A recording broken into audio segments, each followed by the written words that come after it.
Welcome back. It is 7:36 now, and I have a very special interview that I'm conducting right now. And I have the youth minister of the Apostolic Restoration Ministry Church, Mr. Felix Moore. Thank you. Good morning. Good morning. How are you? Good morning. You? I'm fine. Doing good. Glad to be here. Yes, sir. I'm so glad that you could come in this morning. Yes, ma'am. All right. So you have this great event that's going on with your church, and you're calling it the Harvest Bazaar. So Yes, tell me a ma'am. little bit about that. Well, this is our first year actually calling it a bazaar. Normally we just have a fest and games and food for the children, but this year we're adding some different elements. So we did a little research and figured we needed to change the name. And so along with the games and food that we'll have for the children, we'll also have an indoor garage sale, yard sale, with different items that was donated to us. And actually the proceeds from the yard sale and also our silent auction that we'll have, which will be of some baked goods.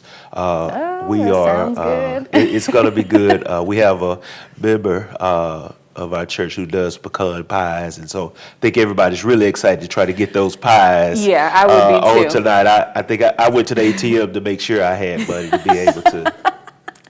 be able to bid on that pie tonight. But the proceeds are actually going to help us. We're going to our National Youth Conference in November. Oh, okay. Where is that? It'll be in Louisville, Kentucky. Okay. And there are nine of us that'll be attending the conference. So the proceeds are helping us with travel expenses and registration for the conference as well. So that's kind of why we added this element to our event this year. Yeah, so is this mainly just focusing on the kids, or is it really just a great thing to have the church come in and just be unified? It's a little bit of both. Okay. It's a little bit of both. Of course, the number one thing is for the children. Our goal is to give them a safe place to go during this season. Obviously, we don't celebrate what's called Halloween. Correct. But we don't want our children to feel left out and feel like they are different than anyone else. So we wanted to provide a safe place, a healthy place for them to be able to wear their costumes and come in and receive candies that they know no one has tampered with, and just have a good time. Oh yeah, that's great. And I'm sitting here looking at some of these events. I'm like, man, I wish I was a kid. Bouncers, dunk takes, the candy games and prizes. So it's really going to be a great time for them. It really will, and we're really expecting the community to come out because it is for our surrounding area. We're located in South Jackson, here in South Jackson on McDowell and McFadden, right on the corner. Okay. Big red brick church on the corner. And our goal and our mission is to uplift that part of our community. In the words of my pastor, that's our vineyard, if you will. And so we are definitely looking for our community to come out and see all the things that we have to offer. Yes, sir. And you spoke on how this is something to unify everybody and how not celebrating Halloween. Correct. And I think it's a great thing to still incorporate some kind of fun around that, but, in putting together that whole aura. Yes. So tell me about how this is really, really significant and beneficial to anybody who comes. Well, one thing that they'll receive obviously is a big smile. We are a loving church community, and we love helping. We have plenty of opportunities to help.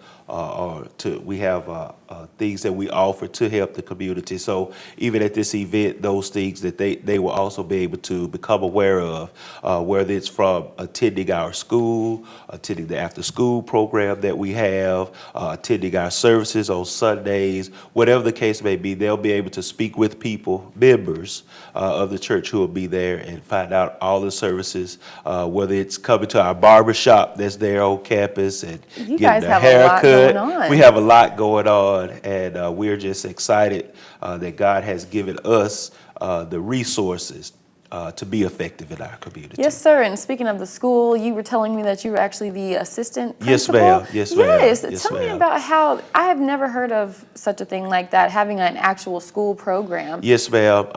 Actually, a lot of churches are going into that area because people want a safe place for their children to go, and a loving place again, which is what we are, what we affectionately call ARMS, which is the acronym of our church's name. And so we want to, again, be good stewards of everything that God has given us. And our all-day school, if everything lines up, will begin in January. And our after-school program, which we've had now for 3 years, has grown from 4 children to 30. In 3 years, and some may say, "Well, that's a small growth," but for us, It's something, that's awesome. We're excited about that, and again, we have our after-school instructors are actually certified teachers. Our director, Dr. Carolyn Porter, she does an awesome job at keeping us all together, and we're just looking to move forward and to again provide a great educational institution there at the corner of McDowell and McFadden. Yes, sir. And this institution includes a gymnasium Correct. where all these events will be held, We have right? a full gymnasium, upstairs, downstairs. We have, we also have I forgot to mention the daycare center, which is Foundation First. They're on campus, so if anyone's looking for daycare, they could come there. They have daycare and plenty of play space. Really anything you would just about need, we have it. I know, and that's great. That's an amazing thing. And also, I'm just, with this, and this is Halloween, correct. I know you guys have other things lined up for the upcoming holidays after this, right? Correct, we do. We have actually 3 major projects that are taking us through the remainder of this year. One of them being Thanksgiving. We're expected to feed 3 needy families for Thanksgiving. So we are receiving or accepting donations, whether it's monetary or non-perishable items, to be able to fill the baskets to provide those meals at that time of the year.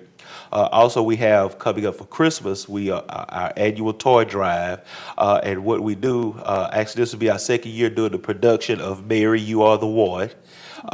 Which is a production, it was actually written by one of our members.